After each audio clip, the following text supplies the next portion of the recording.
सात सात श्लोक नंबर 7। त्रयी सांख्यं योग पशुपतिमतं वैष्णवमिति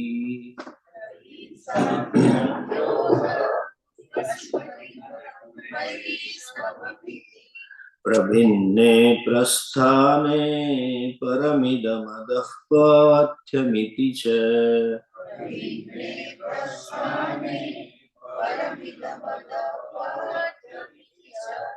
रुचीनां वैचित्र्यात् ऋजुकुटिलनानापथजुषाम्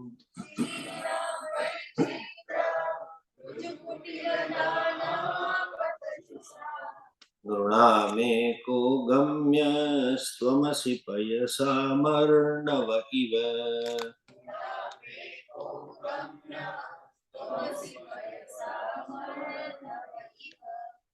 महोक्षः खट्वाङ्गं परशुरजिनं भस्मफणिनः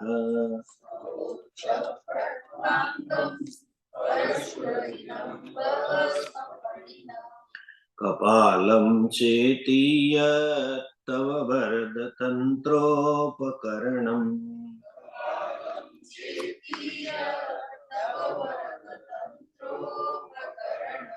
सुरास्तां तां वृद्धिं दधति तु भवद्भ्रूप्रणिहिताम्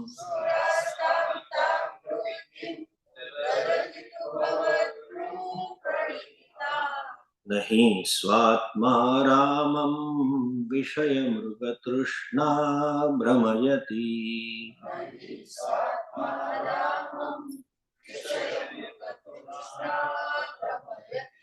ध्रुवं कश्चित् सर्वं सकलमपरस्त्वद्ध्रुवमिदम्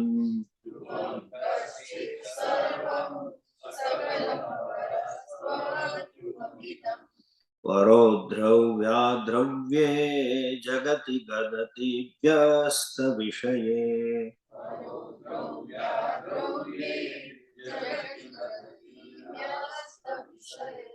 समस्तेऽप्येतस्मिन् पुरमथनतैर्वेस्मित इव।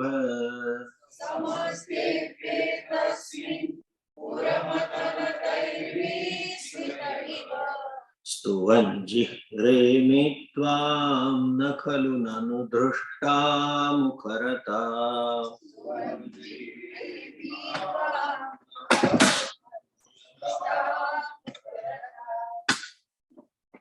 नृणाम् एकः गम्यः पयसाम् अर्णव इव। त्वमेको गम्यः त्वमेको प्राप्यः।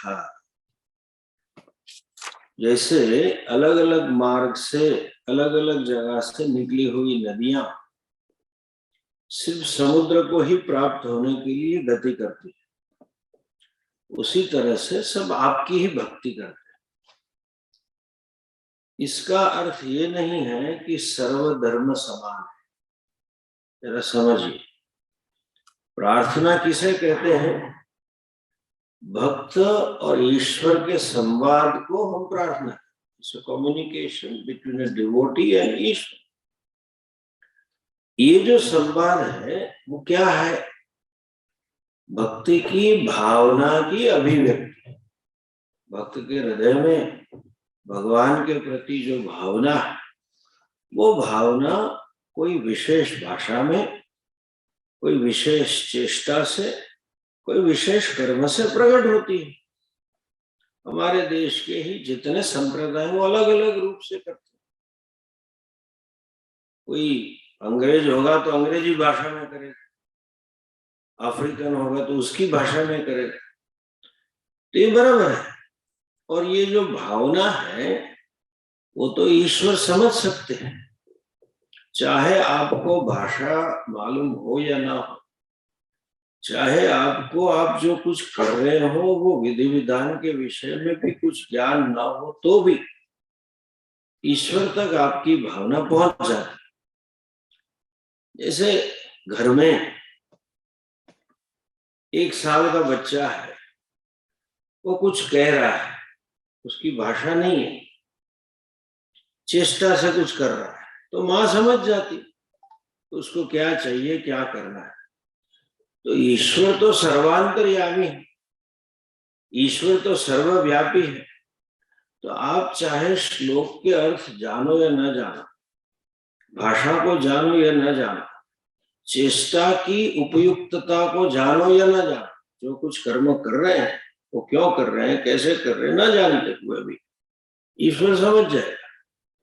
और आपने जो इच्छा के साथ जो आपकी चाह है उसकी पूर्ति के लिए आप उसके शरण में गए हो, तो वो समझ जाएगा कि इसलिए आया है। लेकिन इसका अर्थ ये नहीं है कि सर्वधर्म समान। क्यों? सभी धर्म में ईश्वर के विषय में जो कल्पना है, जो सोच है, वो अलग है। सभी धर्मों में जीवन का, मनुष्य जीवन का गंतव्य अलग है। जैसा हमने कल बताया, सिर्फ और सिर्फ वैदिक धर्म ही, हमारा ही जो सनातन दर्शन है, वैदिक दर्शन है, उसी में ही धर्म और मोक्ष पुरुषार्थ है। उन सब में तो काम ही पुरुषार्थ है। मरने के बाद भी करना क्या है? भोग भुगतना। स्वर्ग में जाके भी भोग ही करना है। उतना ही नहीं, क्यों हम प्रार्थना कर रहे हैं? हमारे शास्त्र में स्पष्ट लिखा है प्रार्थना का प्रयोजन क्या है, उनकी प्रार्थना का प्रयोजन क्या है, वो अलग अलग होता है। और कहाँ जाना वो अलग है। सर्व धर्म समान का ख्याल बिल्कुल अलग है। और सभी प्रार्थना ईश्वर को स्वीकार्य है, वो सिर्फ और सिर्फ हिंदू कह सकता है। क्योंकि हमारी जो समझ, अंडरस्टैंडिंग है, उसमें ईश्वर सर्वव्यापी है। हमारा ईश्वर कोई व्यक्ति विशेष, स्थान विशेष में रहने वाला और अपना एक संप्रदाय विशेष चलाने वाला ईश्वर नहीं। दूसरे जितने हैं वो उनका भी ईश्वर एक व्यक्ति विशेष है, जैसे कि कोई स्थान विशेष में रह रहा है और संप्रदाय विशेष से ही जैसे कि चल रहा है, ऐसा उनकी परिकल्पना है। अभी जैसे आगे कहा है कि भगवान त्वमेक गम्य, इसका मतलब क्या है कि मनुष्य मात्र निरतिशय सुख की परिकल्पना, चाह से चल रहा है। पूर्णता की प्राप्ति ही उसकी मूलभूत इच्छा है, चाहे उसको समझ में आए या ना आए। निरतिशय सुख और पूर्णता दोनों एक ही। जहां हमें पूर्ण निरतिशय सुख मिलता है, वहां उस क्षण के लिए, चाहे खाने का सुख हो, चाहे कुछ देखने का सुख हो, कुछ सुनने का सुख हो, उस क्षणों के लिए हम अपने आप को पूर्ण महसूस करते हैं। अपने आप को ऐसा महसूस कर रहे हैं कि हमें कोई कमी नहीं है, हमें सब ठीक है। तो मनुष्य पूर्णता से ही चल रहा है और वही आपका स्वरूप है। इसलिए हम कहते हैं कि आप एक ही गम्य है, सिर्फ आप ही गम्य है। कौन आप? जो पूर्ण है वो। संप्रदाय विशेष के ईश्वर सबके लिए गम्य नहीं। एक संप्रदाय वाली व्यक्ति जब पूजा कर रही है तो वो अपने ही ईश्वर चाह रहे, दूसरों का नहीं चाह रहा। वो जो इसकी प्रार्थना कर रहा है तो वही चाह रहा है कि यही ईश्वर के, यही स्वर्ग में जहां कुछ जाना है वही पाना है। सिर्फ एक वैदिक व्यक्ति, एक सनातनी व्यक्ति कह सकता है कि आखिर में सब ईश्वर को ही पाना चाहते। कौन सा ईश्वर? पूर्ण। जो जगत नियंता है, जगत करता है, कैसा है? पूर्णमदः पूर्णमिदं पूर्णात् पूर्णमुदच्यते पूर्णस्य पूर्णमादाय पूर्णमेवावशिष्यते। पूरा जगत एक ही पूर्ण की अभिव्यक्ति है। ये समझ है हमारे पास, ये ज्ञान है, इसलिए हम कह सकते हैं नृणामेको गम्यः त्वमसि पयसा वर्णन। यही चीज आगे स्पष्ट करते हैं। ईश्वर कौन है? बोले आनंद घन, आनंद का मूर्त स्वरूप है, पूर्णता का मूर्त स्वरूप है। कैसे कह रहे हैं आप? तो अगला श्लोक जो कहे महोक्ष खट्वांगम परशुरजिनम भस्म फणिनः कपालम चेति तव भरत तंत्रोपकरणम एतत् तव तंत्रोपकरणम, जिसको गुजराती में कहे ना घर वखरी, सर सरंजाम, ये सब चीज जो है आपको जगत की उत्पत्ति स्थिति लय करने के लिए, जगत की व्यवस्थापन करने के लिए आपके संसाधन है। आपके इतने ही संसाधन, 7 चीज है सिर्फ आपके पास। जी आप व्हाट इज योर पोजेशंस, आपके पास क्या है? ये भगवान आपके पास इतनी ही चीजें। क्या है? महोक्ष खट्वांगम। महोक्ष मतलब नंदी। नंदी बल का प्रतीक है, सामर्थ्य का प्रतीक। आपने कभी देखा होगा पता नहीं, नंदी एक बार अपना होश खो बैठता है ना, तो उसमें इतनी ताकत आती है, तो ताकत का प्रतीक है, शक्ति का प्रतीक, कोई उसे रोक नहीं सकता। आजकल कई लोग नंदी के कारण रोड के ऊपर घूमने वाले ऐसे पशु से मर रहे हैं, क्योंकि उसको अपनी मस्ती में होता है। जो अपनी मस्ती में चले और अपने बल का विनियोग ऐसे तैसे करें, उसका नियमन करने वाले आप शिव जी हो। बल के साथ संयम होना जरूरी है। इसलिए हमारे वहां कहावत है, क्षमा वीरस्य भूषण। जो समर्थ है, समर्थशाली व्यक्ति निरंतर अपने सामर्थ्य का विनियोग नहीं कर रहा। मैंने कहीं पूछा है, कई आईपीएस ऑफिसर्स जिनके पास गन होती, हमने पूछा भैया कितनी बार उपयोग किया? बोले एक भी बार। 25 साल से लगा के घूमते, आवश्यकता ही नहीं पड़ती। बल का उपयोग जो हमारे शास्त्र में राजा को सत्ता दी गई है, राजा को ईश्वर कहा। क्यों इसको ईश्वर कहा है? कि राजा का कार्य भगवान जैसा है, कर्मफल देना है। किसी को सजा भी देना है और किसी को प्रसन्न होकर अनुग्रह भी करना है, लेकिन उसके पर निग्रह है, उसके कहीं विधि विधान दिए, और वो बल का दुरुपयोग न करे, संयम से जिए। बल का विनियोग स्वार्थ के लिए नहीं है, सामर्थ्य का विनियोग अपने भोग के लिए नहीं है, सामर्थ्य का विनियोग धर्म की स्थापना, मर्यादा की स्थापना के लिए है। उसके पर चेक रखने के लिए राज्य सत्ता के ऊपर धर्म सत्ता रहती थी। ये जो हमारा मॉडल है ना, इसलिए है कि सत्ता का विनियोग स्वार्थ के लिए नहीं होना चाहिए। ये प्रतीकात्मक रूप से कहा गया। शिव जी का वाहन कौन है? नंदी। उसको हम अपने व्यक्तिगत जीवन में भी देख सकते हैं। हमारे पास जो कुछ भी सामर्थ्य है, उस सामर्थ्य का स्वामी के रूप में अगर हम भगवान को प्रस्थापित करें, तो हमारा जीवन ठीक से चलता है। हमारी परंपरा में इसीलिए ये परंपरा थी, राजा कभी राज्य को अपना नहीं मानता, बोले ईश्वर का राज्य। जैसे मैंने पहले ही बताया था कि जगन्नाथपुरी में रथ यात्रा निकलती है, तो राजा स्वयं रथ के आगे झाड़ू लगा। फर्क उतना ही है, हमारे वहां वो बाम्बू की लकड़ी का झाड़ू होगा, उसके झाड़ू में जरा सोना मड़ा हुआ होगा, उतना ही होगा। सल्ली के ऊपर सोना होगा, नीचे सोना, बाकी रहता तो झाड़ू उसमें क्या फर्क पड़ता? क्यों? ये राज्य की सामर्थ्य सत्ता मेरी नहीं है, ईश्वर आपकी कृपा से है, और धर्म के शासन के लिए मैं उसका विनियोग करूं। सो महोक्ष, आपके पास वाहन में ऐसा पशु नंदी है। खट्वांग, खट्वांग मतलब दंड है। जगत के ऊपर शासन करने के लिए राजा के पास दंड होना चाहिए। राजा के पास दो प्रकार की शक्ति होनी चाहिए, अनुग्रह शक्ति और निग्रह शक्ति। मनुष्य को भगवान ने स्वतंत्र बनाया है, अपनी इच्छा के अनुसार, सोच के अनुसार वो अपनी जीवन दिशा तय कर सकता है, लेकिन उसको शिक्षा देनी पड़ती, क्या करना और क्या नहीं करना।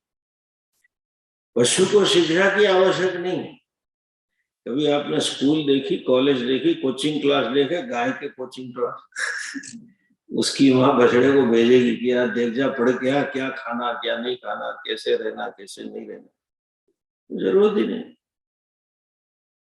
बंदर की माँ अपने बच्चे को स्कूल में नहीं भेजती, पेड़ पे कैसे सोना वो सिखाने के लिए। उनको मालूम है कैसे जीवन जिया जाए और कैसे नहीं जिया जाए, उतनी समझ उतना ज्ञान भगवान ने सभी पशुओं को दे दिया।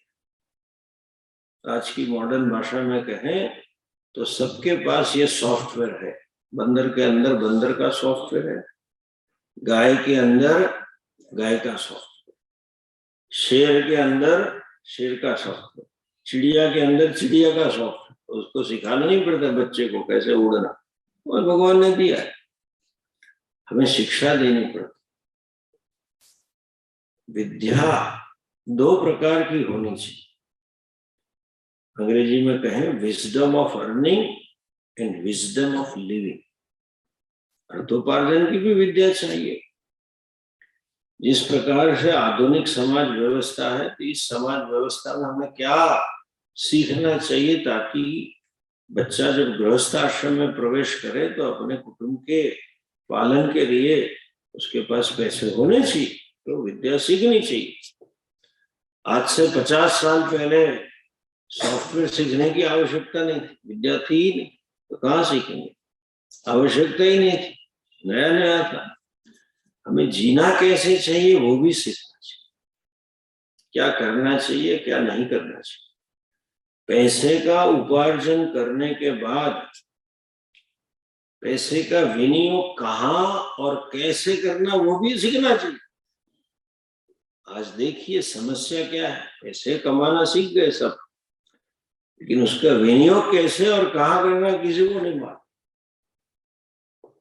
एक बड़ी अच्छा मतलब ये जो माइक्रोसॉफ्ट जो है उसकी वाइस चेयरमैन सुधा मूर्ति और जो मिस्टर मूर्ति है उसने अपनी जिंदगी के बारे में एक अच्छा प्रसंग लिखा।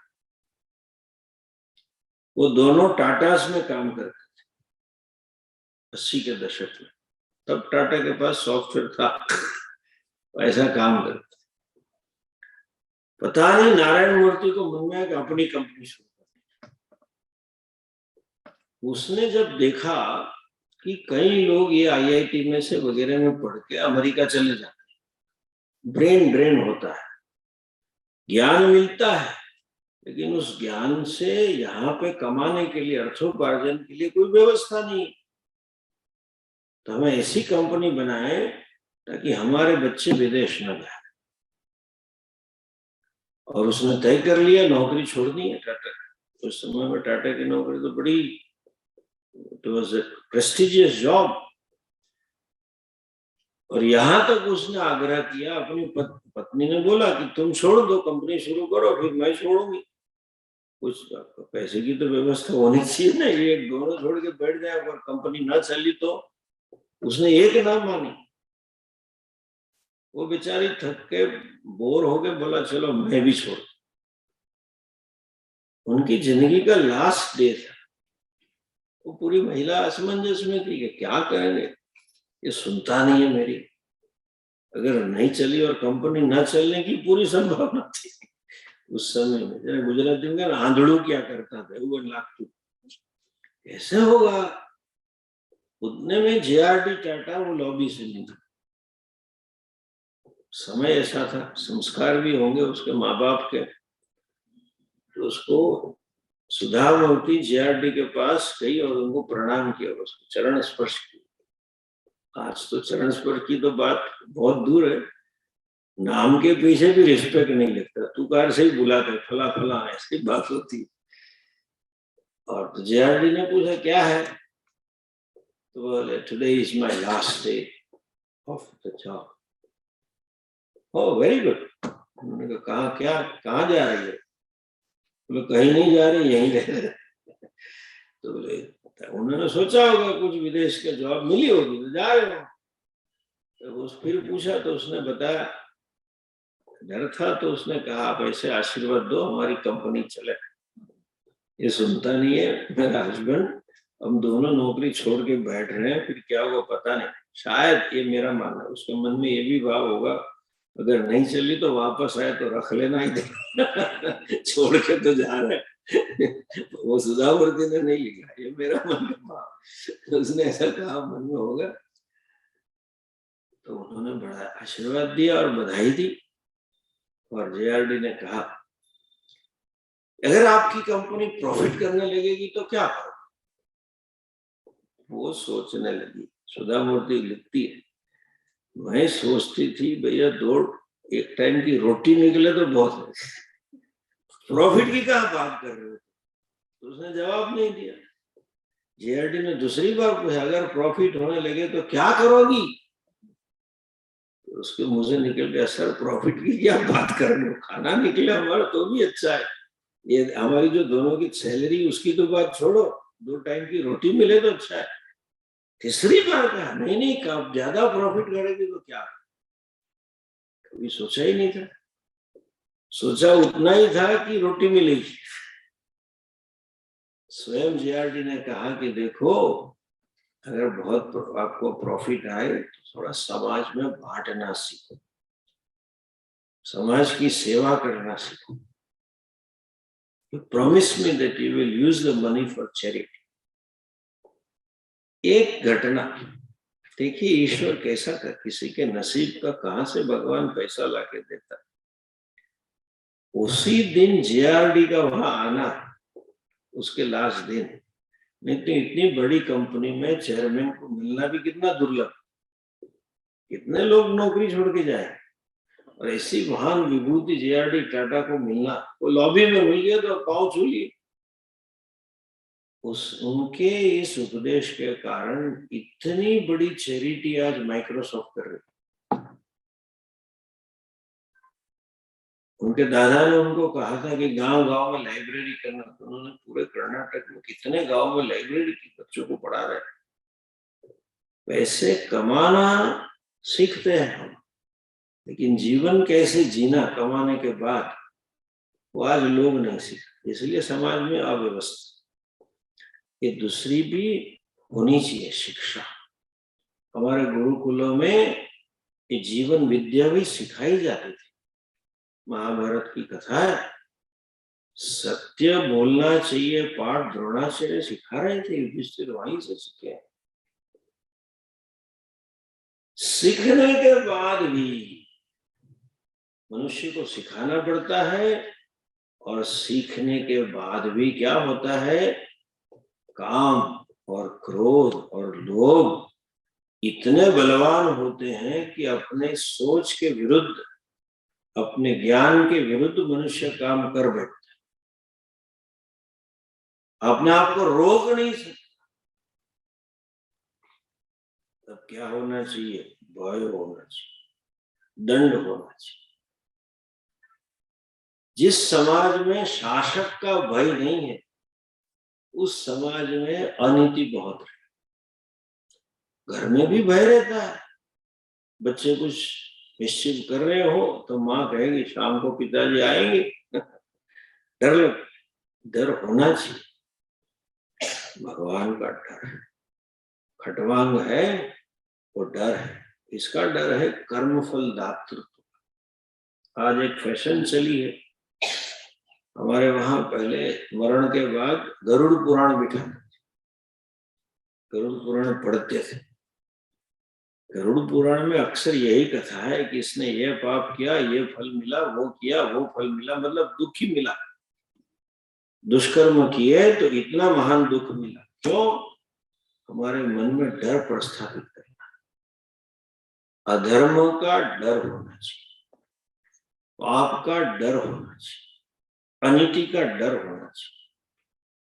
जिसके मन में अधर्म का डर है, अनीति का डर है, पाप का डर है, वही व्यक्ति सही अर्थ में निडर बन सकता। कर्मफल दाता ईश्वर का अगर भय है तो संसार में किसी का भय नहीं है।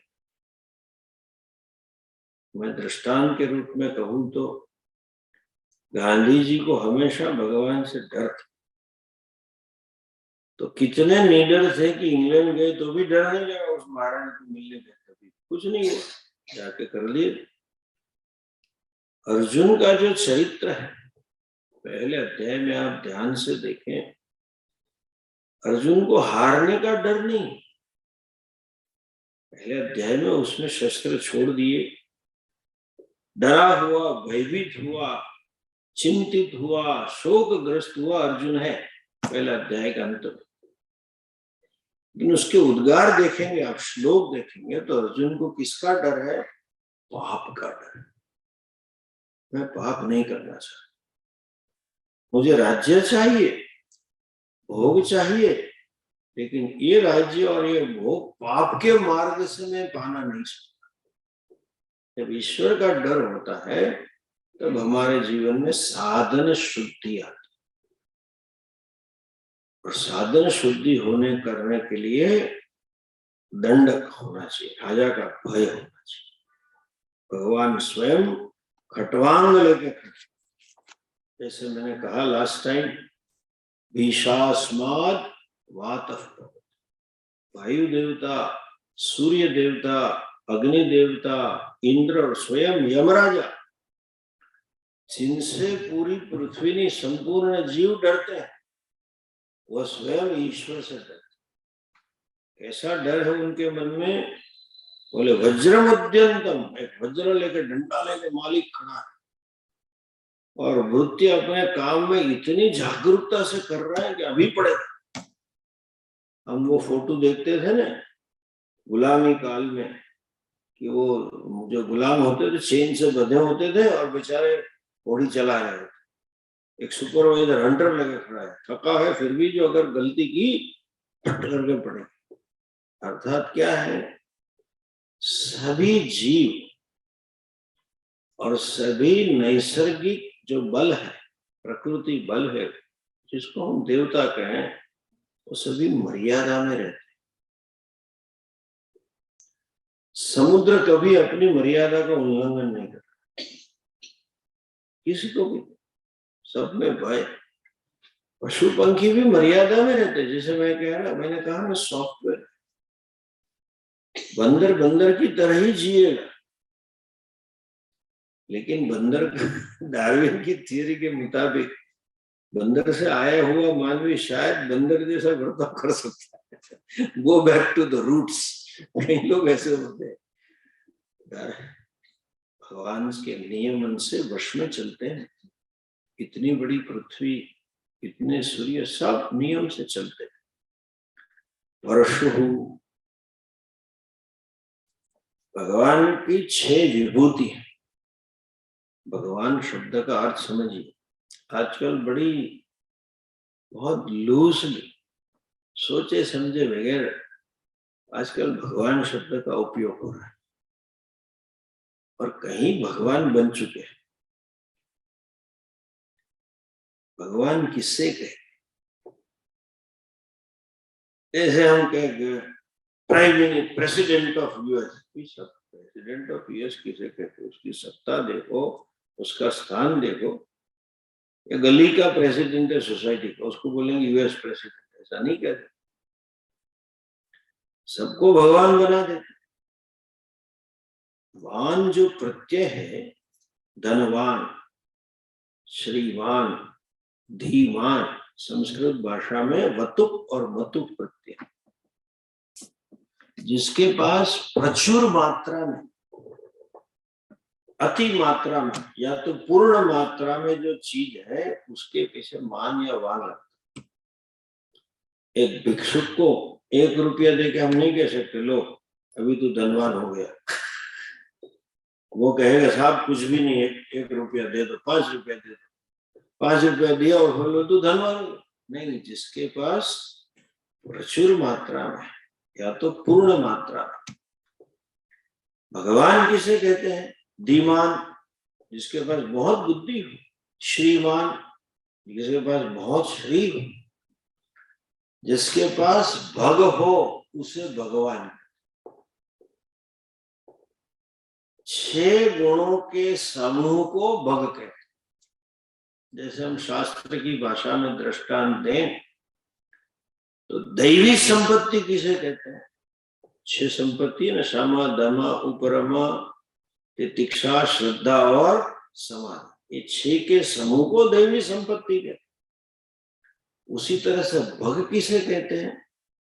समग्रस्य ऐश्वर्यस्य वीर्यस्य यशस्य श्रियः ज्ञान वैराग्य हो षण्णाम भगवती। संपूर्ण ऐश्वर्य, संपूर्ण शक्ति, सर्वशक्तिमान। सर्वशक्तिमान शब्द हम बोलते हैं लेकिन हम जानते नहीं सर्वशक्तिमान किसे कहते हैं। सर्व शब्द का अर्थ ही नहीं मालूम। सर्वज्ञ, सर्वशक्तिमान का तो प्रतीक है, इसलिए उंगली पे पहाड़ खड़ा कर देना। ऐसे ब्रह्मा जी को वश में कर लेना, इंद्र को करना, सर्वशक्तिमान। लेकिन शक्ति के साथ क्या है? समग्र वैराग्य, पूर्ण वैराग्य। ये लोग सोचे समझे बगैर कहते हैं, धर्मांतरण करवाने वाले लोग, आपका भगवान कैसा है जो रोज रास लीला करता था, गोपियों के साथ खेल करता था, शरद पूनम का रास करता था, 16,008 रानियां थी, तो कैसा भगवान? उसके विस्तार में हम नहीं जाएंगे, हम कथा नहीं कर रहे। लेकिन एक चीज आपने देखी उसमें, जिसको अंग्रेजी में कहेंगे वी ग्लॉस ओवर, हम ध्यान से शास्त्र पढ़ते नहीं, ठीक तरह से समझते। भगवान क्यों हम उसको पूर्ण प्रेम का प्रतीक कहते हैं? कृष्ण शुद्ध प्रेम कहते हैं ना, गोपियों के साथ उसका शुद्ध प्रेम। क्यों शुद्ध प्रेम कहते हैं? जहां इतनी भी आसक्ति नहीं।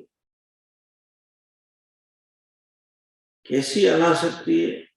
एक चीज ध्यान में नहीं गई जाती अक्सर, और पता नहीं कथाकार भी नहीं कहते।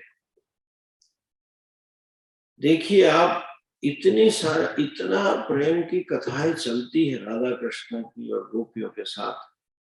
लेकिन एक चीज नोट करो कि एक बार भगवान वृंदावन से मथुरा चले गए, फिर वापस नहीं आए।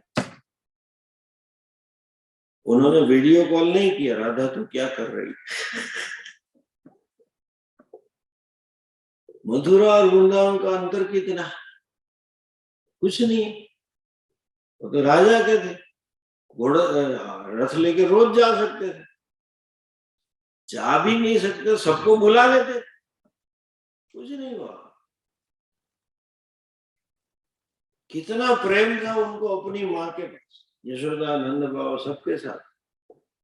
इन संपूर्ण शक्ति होने पर भी संपूर्ण वैराग्य जरूरी।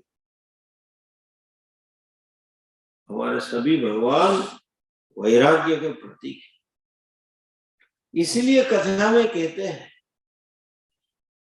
कि भगवान नारायण की कथा हो तो ऐसा कहेंगे, शिव जी कथा में कहेंगे पार्वती बगैर शिव जी ध्यान में मस्त रहते। फिर पार्वती जी का जन्म हुआ, हिमवान की बेटी हुई, पार्वती शिव जी बगैर नहीं रह सकती, ऐसा कहते हैं ना। लेकिन शिव जी रह सकते और नारायण भी रह सकते हैं। लेकिन लक्ष्मी जी आई समुद्र से, फिर ढूंढने लगी मेरा नारायण कहाँ है, और नारायण को बाहर कर। ऐसा नहीं है, स्त्री पुरुष की कोई बात नहीं, ये समझे बगैर सब लोग झगड़ा करते। तात्पर्य इतना है कि सामर्थ्य के साथ पूर्ण वैराग्य। इसलिए एक श्लोक है शिव जी के बारे में, एको रागिश राजते उमा देहार्द दरोहरा। वैराग्य शतकम में भर्तृहरि महाराज लिखते हैं, रागी पुरुषों में, कामी पुरुषों में अगर कहा जाए, भक्त है तो थोड़ी छूट ले ले भगवान, कामी कहने तो कह नहीं सकते। ये भगवान कैसे बोले, सर्वोत्कृष्ट कामी है। जो पुरुष को अपनी पत्नी से बहुत आसक्ति और प्रेम हो तो उसके आगे पीछे घूमता रहता है, नजदीक रहेगा। भगवान तो इतने रागी है कि उसको आधा शरीर ही दे दिया, अलग होना ही नहीं, अर्धनारीश्वर बन गए। फिर दूसरी लाइन में कहते, एको विरागीषु विराजते, रागी है वो भी इतने विरक्त है। सो शिव जी वैराग्य का प्रतीक है। ये प्रतीक किसमें? परशु। परशु से क्या होता है? उसका छेदन होता है। संसार को वृक्ष की परिकल्पना की उपनिषद में भी और गीता में भी 15वें अध्याय में है ना, ऊर्ध्वमूलम अधशाखम अश्वत्थम प्राहुरव्यम।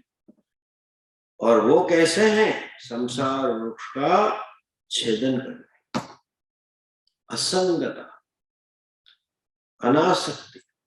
अनासक्ति एक और चीज ध्यान से सुन लीजिए, अनासक्ति निश्चय से नहीं आती है, अनासक्ति ज्ञान मूलक होती है। अनासक्ति का मूल आपकी परिपक्वता है। Maturity makes you unattached. Your internal growth brings out detachment. हम बचपन में खिलौने से आसक्त थे, बड़े हुए तो खिलौने की आसक्ति चली गई। अनासक्ति के लिए एक कर्म मूलक नहीं है, प्रयत्न मूलक नहीं है, ज्ञान मूलक। आखिर में पूर्ण अनासक्ति तो आपका स्वरूप है। क्यों? आत्मा असंग है, आत्मा अस्पृश्य है, अनासक्त है पूर्ण रूप से। अगर आत्मज्ञान होता है तब भी आप पूर्ण अनासक्त। शिव जी ज्ञानी है इसमें कहेंगे, इसलिए कहते हैं कि उनके पास परशु, अनासक्ति का प्रतीक। वैराग्य भी क्रिया नहीं है, वैराग्य भी ज्ञान है। Dispassion is maturity, not an action. Action के रूप में प्रकट हो सकता है, it can manifest in terms of action, but an action of detachment without the backing of the wisdom is not detachment. छोड़ दिया, सब चले गए। अगर इधर कुछ विकास नहीं हुआ है तो बाहर से छोड़ा लेकिन अंदर से साथ में लेके गया। वैराग्य का अर्थ है ऑब्जेक्टिविटी। सब्जेक्टिविटी इज राग। एक सादी भाषा में कहें, आग्रह होना ही राग है। ऐसा होना ही चाहिए, ऐसा नहीं होना चाहिए। होनी चाहिए, ऐसा मैं नहीं कह रहा हूं नहीं होना चाहिए, आदर्श के रूप में जीवन मूल्य में होना चाहिए, लेकिन उसके साथ हमारे जीवन में थोड़ा लचीलापन भी आवश्यक। कितनी हद तक जाना और कहाँ छोड़ना वो भी हमें सीखना चाहिए, वरना भीष्म पितामह जैसा होगा। बस कर ली बात खत्म, तो दुर्जन को सहाय करने बैठ गए। दुर्योधन को पक्ष में खड़ा रहने की आवश्यकता नहीं थी, अपने इस दृढ़ाग्रह के लिए ही वो कौरवों की सेना में बैठ गए।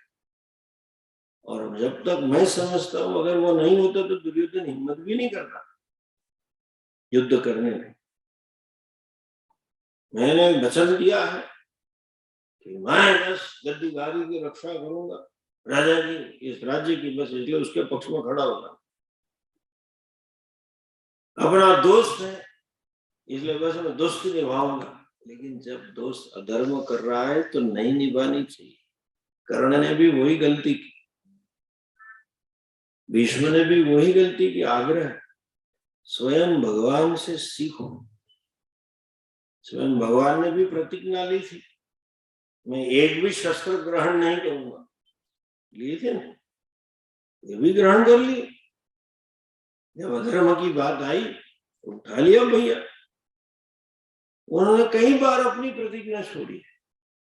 थोड़ा ये ऐसा ही होना चाहिए, मुझे ऐसा ही करना चाहिए, ऐसा नहीं होना चाहिए, ये सब आग्रह जीवन है। जस्ट बी लिटिल, लचीलापन जिसे कहते होना चाहिए।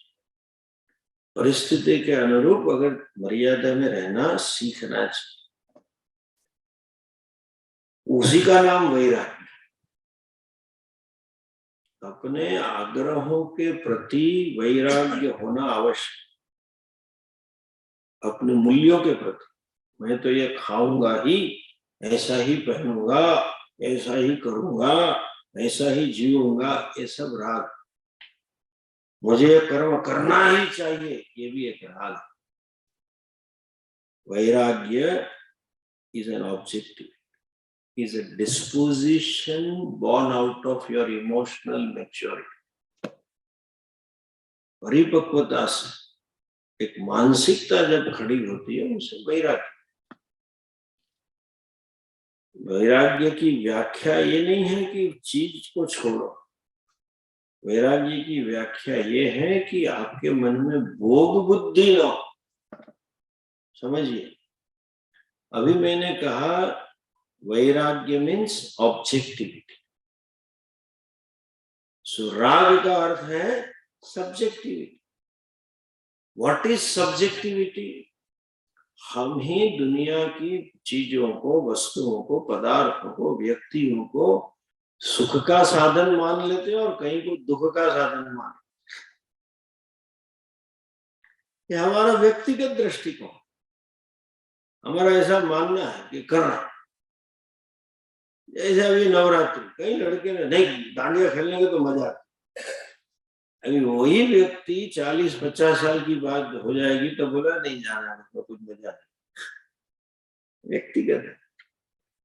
ये खाने से सुख होता है, ये पीने से सुख होता है, ये पहनने से सुख होता है, ये सुनने से सुख होता है, अपनी वैल्यू। Is all subjectivity.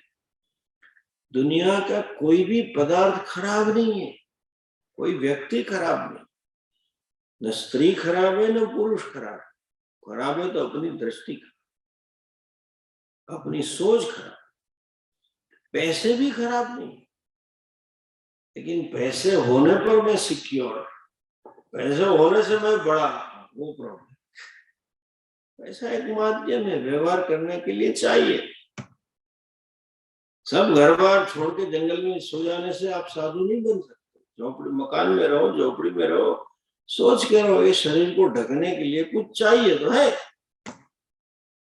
जितने संसाधन की जरूरत आपको है व्यवहार चलाने के लिए, वो सभी चीजों के प्रति व्यवहार का ही साधन समझना, वो ऑब्जेक्टिविटी। हम जगत के पदार्थ को, जगत के लोगों को परमार्थ के साधन मानते, अर्थात ये मुझे पूर्ण सुख देंगे, ये मान्यता, यही राग है, वही आग्रह है। अगर आपको व्यवहार करने के लिए वाहन की जरूरत है तो रहो वाहन में, लेकिन मेरे पास गाड़ी है इसलिए मैं खुश हो गया, तो वो प्रॉब्लम। मेरे पास ये पैसे इसलिए मैं वो हूं, वो प्रॉब्लम। अनासक्ति, वैराग्य, मैच्योरिटी है, उसका प्रतीक है भगवान शिव जी परशु लेके बैठे। अजिनम माओक्ष खट्वांगम अजिनम। अजिनम मतलब मृगचर, पशु का वस्त्र, तो वो धारण कर रहे हैं। मतलब क्या है, पशु क्या है? जो आवेगशील है। पशुता का अर्थ क्या है? जिनके पास बुद्धि नहीं, उसे पशु कहते। जो मन में आया सो कर दिया, मन में आया सो कर दिया, वही पशु। इसीलिए पशु मर रहा है। विवेक चूड़ामणि में एक श्लोक है, कुरंग मातंग पतंग मीन भृंग पंच पंचत्व माप। ये 5 प्रकार के प्राणियों की सिर्फ एक ही इंद्रिय प्रबल है। उनकी एक ही इंद्रिय विषय में सुख की इच्छा इतनी प्रबल है कि वो अपने आप की अपनी मौत को न्योता देते। हाथी की स्पर्शेंद्रिय बड़ी तेज हो, उसको जब आवेग आता है तो हाथी को स्पर्श करने का मन बहुत होता है। हाथी को कैसे पकड़ा जाए? हाथी को तो पकड़ नहीं सकते, इसलिए ऐसे लोग ऐसे त्रिशंकु आकार का, शंकु आकार का खड्डा कर देते ताकि हाथी के पांव ऐसे हो जाए अंदर, और बगल में एक लकड़े की हाथीनी खड़ी कर दे। वो इतना मद में आता है, जाता है सीधा अंदर गिरता, फिर इतने दिन भूखे रख के फिर उसको ठीक कर देते। स्पर्श भंवरा होता है उसकी रसनेंद्रिय। कमल में मधु पीने जाता है, सायं टाइम के सूर्यास्त के कमल बंद हो जाता है, फिर भी वो निकल नहीं पाता, बढ़ जाता है। अरे सुगंध, सॉरी, जो भंवरा है उसकी सुगंध है, घ्राणेन्द्रिय। मत्स्य है उसकी रसनेन्द्रिय। मछली होती है मतलब ऐसा करती रहती है, आपने देखा होगा टीवी, उसको वो ऐसे बेट लगा देते हैं, ऊपर मांस का टुकड़ा रख देते हैं, हाट करके खाने जाती है, ऊपर तालू के ऊपर फंस जाती है, पकड़ गई, बात खत्म। हिरण के संगीत का प्रॉब्लम। तो पांचों प्राणी आवेग में आके अपने आप की अपनी जीवनी खो बैठे, उसको वश में किया है। ऐसे आप हैं अजीनम। हे प्रभु आप कैसे हैं? जिसको अंग्रेजी में, संस्कृत में शब्द है वशी। वशी मतलब कभी भी अपने आवेगों के वश में न होने वाले, अर्थात बुद्धिपूर्वक ही जीने वाले। जिस समय मनुष्य की बुद्धि काम करना बंद कर दे, उसी क्षण के लिए, उतने क्षणों के लिए मनुष्य साक्षात पशु।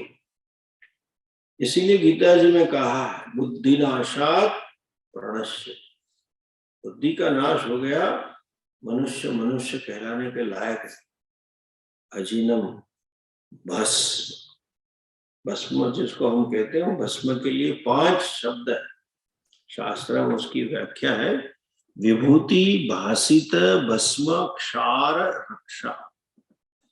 ये भस्म मतलब सबका भक्षण करने वाला। भस्म कैसे तैयार होती है, विभूति कैसे तैयार होती है?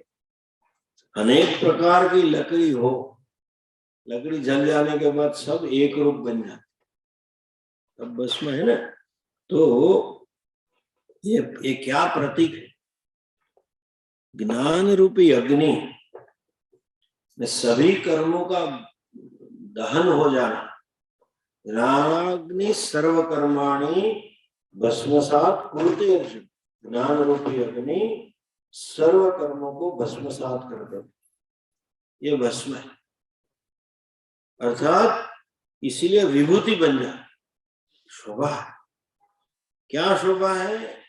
जिनके पास ब्रह्म ज्ञान हो गया है, जिसका अहंकार का नाश हो चुका है, उसके बाद वो महापुरुष संसार के लिए विभूति, जो कुछ भी कर ले वो शोभा मात्र, वो लगा के भगवान लगा रहे। ऐश्वर्य उसकी प्रकाश मानता, शुद्धि का प्रतीक है। और क्या कह रहे हैं? फणिना, फणिना में सांप, उनकी शोभा सर्पों का अलंकार धारण किया शिव जी ने। सांप, सांप क्या प्रतीक है? शंकराचार्य जी शिव अपराध क्षमापन स्तोत्र में कहते हैं, जब मैं युवा हुआ, बाल्यावस्था, अवस्था, गर्भावस्था, सबका वर्णन, उसमें कहते हैं कि जब मैं युवा हुआ तो 5 सांपों द्वारा मैं ढसा। कौन से 5 सांप? तब इंद्रिय रूपी सांप, भोगेच्छा रूपी सांप, भगवान का आभूषण है, अर्थात जो सांप जहर वाला है उसकी जहर निकाल दो तो फिर वो शोभा बन गया। यानी महापुरुष राग द्वेष की मर्यादा से, राग द्वेष के दबाव से मुक्त है, उसके प्रतीक है शिव जी। उनके मन में कोई राग द्वेष नहीं है, इसलिए फणिना, वो पंच विषयों की तृष्णा से मुक्त है। और कपालम मतलब खोपड़ी की माला धारण करते, मतलब खोपड़ी मतलब अंदर कुछ नहीं है, अंदर कुछ नहीं है मतलब क्या है, समदृष्टि का प्रतीक। सुनी चैव स्वपाके च पंडिताः समदर्शी, समदृष्टिता का प्रतीक है खाली खोपड़ी। भगवान शिव जी सर्वत्र समदृष्टि रखने वाले हैं, ऐसा। अच्छा, फिर आप इतने दरिद्र क्यों हैं? तो क्या आपका सामर्थ्य कैसा है? सुरास्ताम ताम रुद्धिम ददति च भगवत भ्रू प्रणीता। देवताओं को जो संपत्ति प्राप्त, देवताओं को जो ऐश्वर्य प्राप्त हुआ, देवताओं को जो यश प्राप्त हुआ, ये सब आपकी कृपा मात्र से, आपकी कटाक्ष कृपा। कुबेर भंडारी स्वयं आपकी सेवा में निरंतर रहते, आपकी आज्ञा के वश में है, जो आप कहेंगे वही कुबेर जी करते हैं, ऐसे आप समृद्ध। तो फिर आप ऐसा क्यों रहते हैं? देखिए लास्ट लाइन में है, नहीं स्वात्मा रामम विषय मृग तृष्णा। भगवान शिव जी वैराग्य का मूर्त स्वरूप। भगवान राम जो है वो धर्म का मूर्त स्वरूप, धर्म एक भाव है। तो कहा है रामो विग्रहान धर्म, भगवान कृष्ण प्रेम का मूर्त स्वरूप, हनुमान जी बल बुद्धि का मूर्त स्वरूप, शिव जी किसका स्वरूप है? वैराग्य का स्वरूप। पूर्ण वैराग्य है आपके जीवन में, इसीलिए। और पूर्ण वैराग्य क्यों है? मैंने कहा वैराग्य ज्ञान मूलक होना चाहिए। जब पूर्ण वैराग्य है तो पूर्ण ज्ञान है। पूर्ण ज्ञान क्या है? आत्मज्ञान। नहीं स्वात्मा रामम विषय मृग तृष्णा प्रमयति। ये विषय तृष्णा जो है वो मृग तृष्णा, मतलब दिख रहा है पानी लेकिन हकीकत में नहीं है। हम मानते हैं कि विषयों से सुख मिलता है, लेकिन ये क्या है? यही संस्पर्शजा भोगा दुख योनय एव, ये दुख की योनि है। हम मानते हैं उससे सुख मिलता है। पान मसाला वाले होते हैं 120 420 खाते हैं, वो मान रहे कि मैं पान खा रहा, लेकिन पान उसे खा जाता। विषय से सुख के बजाय दुख ज्यादा, इसलिए मृग तृष्णा कहा। वो कभी उस भगवान ज्ञानी होने के कारण, आत्मराम्य होने के कारण उनके मन में ये तृष्णा नहीं है विषय में, इसलिए ऐसे पड़े। तो किसी ने कहा है चाह मिटी चिंता गई मनुआ बेपरवाह। चाह मिटी चिंता भी गई, किसी के प्रति चाह नहीं है, चिंता नहीं, मनुआ बेपरवाह। जिसको कछु न चाहिए वही सच्चा शहनशाह, कुछ नहीं चाहिए। सिकंदर की कथा हमने सुनी, वो जब आया तो उसके गुरु ने कहा था किसी विद्वान को ले आना। तो पंजाब में गया और कहीं वो किसी ने बताया कि एक महात्मा है, जाओ बड़े विद्वान। घोड़े पे गया, वो पड़े थे अपनी मस्ती में, तो बोला ऐसा आना है वगैरह, तो पहले दूर हट, धूप आने में। शहनशाह एक महात्मा हो गए, विवेकानंद जी के समकालीन थे, तो अपने आप को राम कहते, पंजाब के महात्मा हैं, स्वामी राम, बादशाह बोलते थे अपना, अपनी मस्ती में। क्यों मस्ती में है? आत्मा ही आनंद स्वरूप है, इसीलिए कुछ नहीं चाहिए। जो चाहिए वो सिर्फ शरीर टिकाने के लिए, व्यवहार चलाने के लिए चाहिए, वरना हमें कुछ नहीं चाहिए। ऐसे हैं शिव जी, इसीलिए उनको कुछ नहीं चाहिए। शक्ति इतनी है कि जगत की उत्पत्ति के लिए कोई साधन नहीं चाहिए, स्थिति के लिए कुछ भी नहीं चाहिए, लय के लिए भी कुछ भी नहीं चाहिए, और अपने लिए भी कुछ नहीं चाहिए। वैराग्य का मूर्त स्वरूप। फिर भी क्या है तो कहते हैं अगले श्लोक में, कहीं देखो 9वां श्लोक है। ध्रुवं कश्चित् सर्वं सकलमपरस्त्वद्ध्रुवमिदम्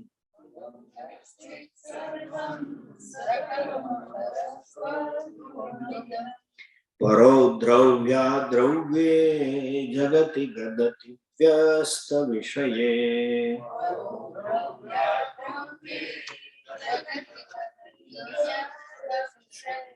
समस्तेऽप्येतस्मिन् पुरमथनतैर्विस्मित इव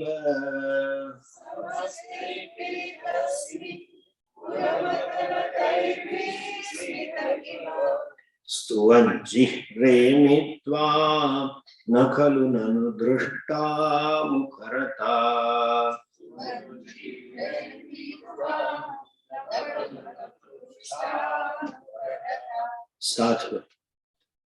साथ में बोलेंगे।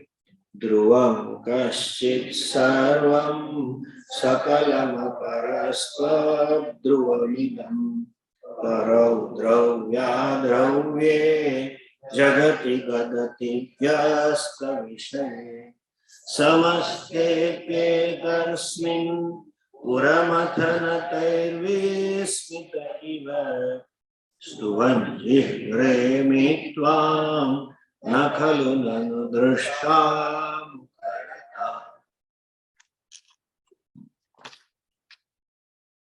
हे पुरमथन, अलग अलग संबोधन करते हैं भगवान के लिए। हर एक श्लोक में एक दूसरा नए शब्द बनाते। हे पुरमथन, पुर मतलब शहर, पुर मतलब नगरी, उसका मथन करने वाला मतलब तीनों पुरों को नाश करने वाला। तीनों नगर मतलब क्या है? तीन शरीर, हमारे स्थूल सूक्ष्म शरीर का नाश करने वाले, अर्थात देहात्म बुद्धि से जो पर है।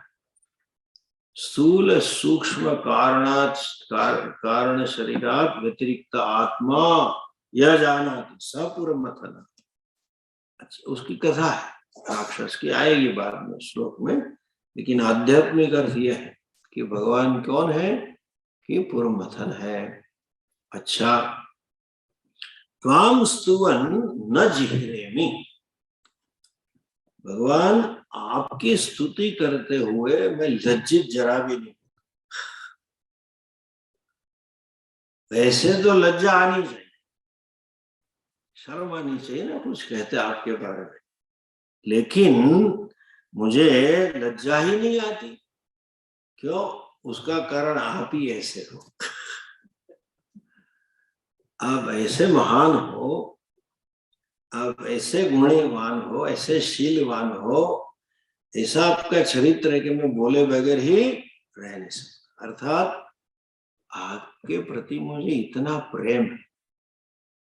जैसे पहले भी हमने कहीं एक बार बताया था, कई बार बड़े लोग 6 महीने का 1 साल के बच्चे के साथ जब बात करते हैं, ऐसे ऐसे शब्द निकालते हैं, उसका वीडियो बना के देखे तो हंसी आ जाए। उलुलुलु चुचु करते रहते हैं वो बच्चे के साथ, और फिर कुछ ना कुछ बोलेंगे। ऐसा क्यों कर रहे हैं? बच्चे के प्रति प्रेम है, इतना प्रेम है कि चाहे कोई बड़ा अफसर क्यों ना, चाहे प्रांत का मुख्यमंत्री क्यों ना, जब अपना पोता या पोती पास में आएंगे तो अपने आप को रोक नहीं सकते। उसके साथ सब चेष्टा ऐसी मूर्खवत चेष्टा करते, उसका वीडियो करके दिखाए तो उसको भी आश्चर्य होगा, मैं ऐसा हूं, लेकिन वो रोक नहीं सकता है। वो उसको उसके प्रति, अपने पोते या पोते के पोती के प्रति इतना प्रेम है, और वो कितनी मेहनत करेगा, फिर थोड़ा 1 मिनट ऐसे हाव भाव करेगा, मुंह बनाएगा और बच्चा हंसेगा। जब बच्चा हंसता, हाँ हंसा हंसा ऐसा, उसको कितनी खुशी होती। सच में बच्चा कुछ समझता नहीं, बच्चा उस जोकर को देख के हंस रहा है, बोले क्या कर रहे, चलो थोड़ा हंस लो। उसको कुछ मालूम नहीं है बेचारे को, भाषा तो आती नहीं है। उसके एक्सप्रेशन देख के वो करता है, तो बच्चा भी ट्राई करता है ऐसा करने, उसमें थोड़ी हंसी आ जाती। लेकिन बच्चे तो अनजाने में हंस लेते हैं। अनजाने में बच्चे ने की हंसी देख के बुजुर्ग को कितनी खुशी हो, और उस छोटी सी खुशी पाने के लिए वो कुछ भी चेष्टा करने से झिझकता नहीं। इसी तरह भगवान आपके प्रति प्रेम इतना है कि मुझे लज्जा ही नहीं आती। देखिए, एक कटाक्ष भाव से अपनी मर्यादा दिखाते हुए भी भगवान की स्तुति करते। क्या कह रहा है हम कल देखेंगे, जरा लंबा है श्लोक, कल पढ़ेंगे। ओम पूर्णमदः पूर्णमिदं पूर्णात् पूर्णमुदच्यते पूर्णस्य पूर्णमादाय पूर्णमेवावशिष्यते। ओम शांति शांति शांति। हरि ओम श्री गुरुभ्यो नमः। हरि ओम।